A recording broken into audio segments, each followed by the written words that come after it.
Bonjour à tous, Sandro, je vous retrouve dans les studios d'Édulcoré, dans les locaux du BNI à Fribourg, avec Patrick Tundo. Salut Patrick. Bonjour Sandro. Patrick, tu peux nous dire un petit peu ce que tu fais dans la vie, d'où tu viens et ta société, qu'est-ce qu'elle fait?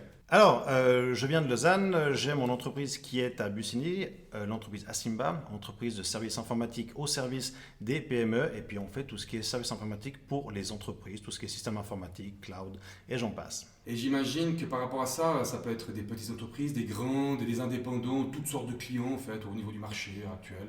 Effectivement, toutes sortes de clients, toutes sortes de tailles, toutes sortes de besoins. Une entreprise de 5 personnes n'a pas les mêmes besoins qu'une entreprise de 50 ou 80 personnes, et on a les produits adaptés, ainsi que les services pour chacune des tailles des entreprises pour lesquelles on travaille.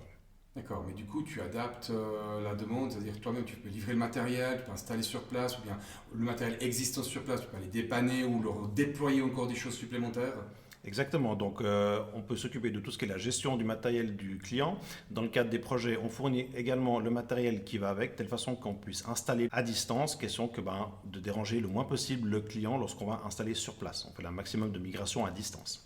Ok, excellent. Bah, ça veut dire qu'en fait, dans tous les cas de figure, l'informatique, on est en plein dedans. Le digital, nous avec les réseaux sociaux, toi avec l'informatique, avec l'ère du Covid actuel, malheureusement la pandémie mondiale nous a mis au pied du mur et on a dû s'adapter. Et c'est même des opportunités, et tant mieux. Comment ta société s'en sort pendant cette période? Eh bien, ma société s'en sort parce que contrairement à ce que souvent les personnes disent, ah ben c'est fantastique, tu as l'informatique, tu n'as rien besoin de faire, eh bien non, les services que l'on avait il y a 12 à 18 mois en arrière ont changé, ont évolué, s'adaptent aux nouveaux besoins de nos clients, parce que nous, sans nos clients, on n'est rien, et on est toujours obligé de s'adapter aux besoins du client, toujours proposer des systèmes et des façons de fonctionner qui vont pour notre client, notre besoin en particulier. Tu dois en voir des gens passer autour de toi qui te téléphonent, qui t'envoient des emails, qui veulent se faire solutionner différentes problématiques dans leur entreprise. Quelles sont les valeurs que tu peux nous parler par rapport à ton entreprise, que les clients retiennent de toi? Alors, ce que les clients retiennent de nous ou de moi, ça dépend à qui ils sont en contact, c'est qu'on va répondre à leurs besoins. On ne va pas leur dire oui, c'est tout super, voilà, ici c'est le kit 2 qui va exactement pour l'entreprise 2, ne vous inquiétez pas, il y a tout dedans. Non, on va se pencher sur les besoins du client, quel est son challenge qu'il a aujourd'hui, qu'est-ce qu'il aimerait avoir à la fin de son projet, puis comment est-ce qu'on va mettre ça en place.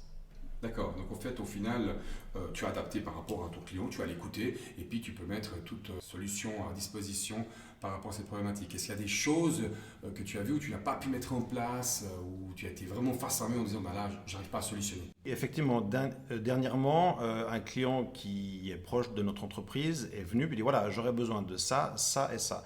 Et on a retourné le problème, on n'a pas réussi à répondre et je pense que c'est la première fois en 3 4 ans qu'on n'a pas pu solutionner parce qu'en fait le client mettait trop de barrières et puis lui voulait absolument que certaines choses se fassent de cette façon-là. Et puis en faisant de cette façon-là, en utilisant cette technologie-là avec ce matériel-là, à un moment donné on n'est pas des magiciens, on n'a pas pu répondre à son besoin.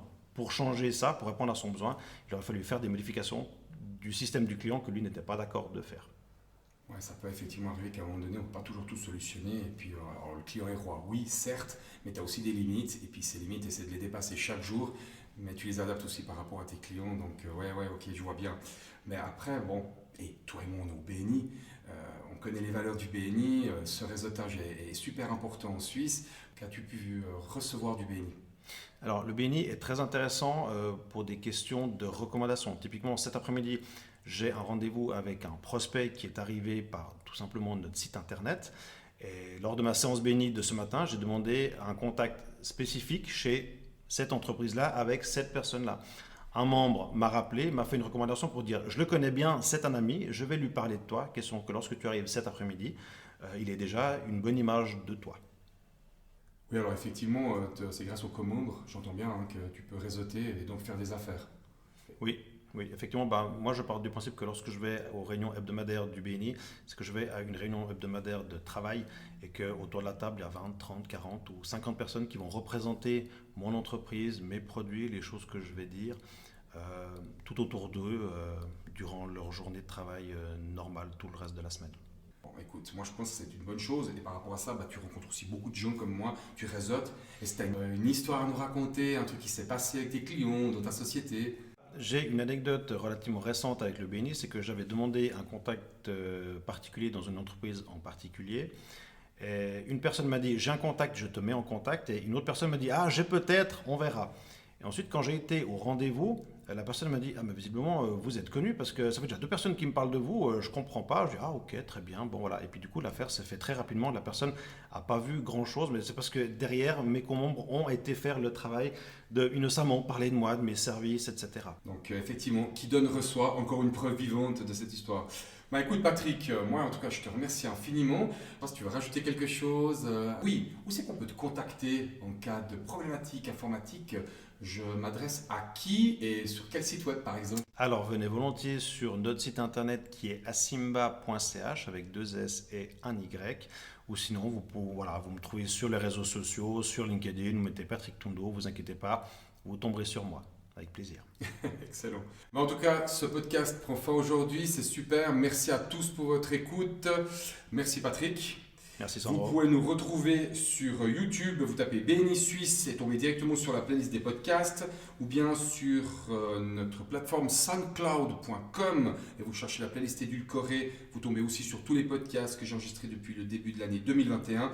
Et encore une 3e plateforme qui m'a été signalée dernièrement par l'équipe BNI, c'est www.bni.suisse. Vous mettez en français et allez direct dans la rubrique podcast. Et là, vous avez accès à tous les podcasts de la Suisse. Au Suisse Romande, on est riche de contenu. Vive le digital. Patrick, à bientôt. À bientôt Sandro, merci.